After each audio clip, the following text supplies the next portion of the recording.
Google and Universal Music negotiate deal over AI deepfakes. By Anna Nicolaou in New York and Modjamita Morja in London.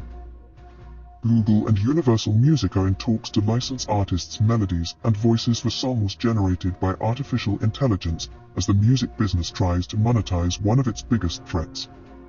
The discussions, confirmed by 4 people familiar with the matter, aim to strike a partnership for an industry that is grappling with the implications of new AI technology.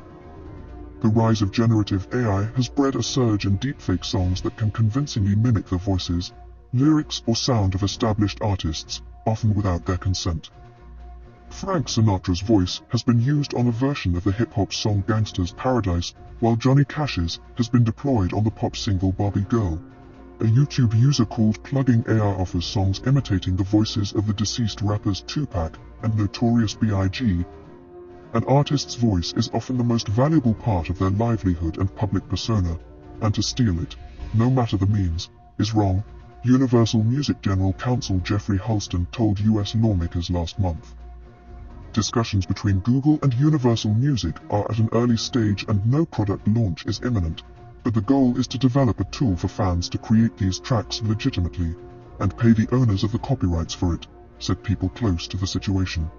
Artists would have the choice to opt in, the people said.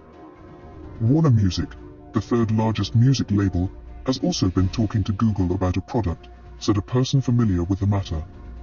Music executives likened the rise of AI-generated songs to the earlier days of Google-owned YouTube, when users began adding popular songs as the soundtracks to videos they created.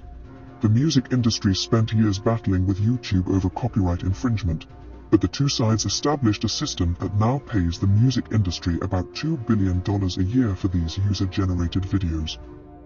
As AI has gained traction, some big stars have expressed anxiety that their work will be diluted by fake versions of their songs and voices. The issue was thrust into the spotlight earlier this year, when an AI-produced song that mimicked the voices of Drake and The Weeknd went viral online. Universal Music, home to Drake, Taylor Swift, and other popular musicians, had the song removed from streaming platforms over copyright infringement. Drake in April slammed another song that used AI to mimic his voice, calling it the final straw, while rapper Ice Cube has described such cloned tracks as demonic. Other artists have embraced the technology. Grimes, the electronic artist, has offered to let people use her voice in AI-generated songs and split the royalties. "There's some good stuff," she told Wired magazine this week, referencing AI tracks using her voice. "They're so in line with what my new album might be like that it was sort of disturbing. On the other hand, it's like, oh, sick, I might get to live forever. I'm into self-replication." Robert Kinsell, chief executive of Warner Music, on Tuesday told investors that with the right framework in place, AI could enable fans to pay their heroes the ultimate compliment through a new level of user-driven content, including new cover versions and mashups.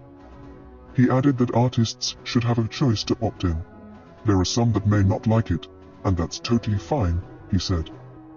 For Google, creating a music product could help the company compete with rivals such as Microsoft, which has invested $10 billion in leading AI company OpenAI, owner of the market-leading AI model known as GPT-4. The model has already been integrated into Microsoft's Bing search engine and productivity software, and Google has raced to catch up by launching its own AI products such as the chatbot Bard. Universal Music in April urged streaming platforms to prevent AI services scraping their songs without permission or payment, the Financial Times reported. The company, which controls about a third of the global music market, asked Spotify and Apple to cut off access to its music catalog for developers using it to train AI technology.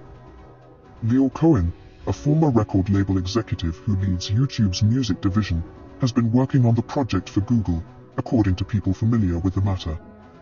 In January, Google previewed a version of AI-powered music software in an academic paper that was able to generate music from text descriptions such as upbeat arcade game, or reggaeton fused with electronic dance, and more detailed prompts like a calming violin melody backed by a distorted guitar riff. At the time, it said it had no plans to release the tool commercially, and the authors pointed out limitations, including potential copyright infringement, when the software reproduced specific artists' music from its training data.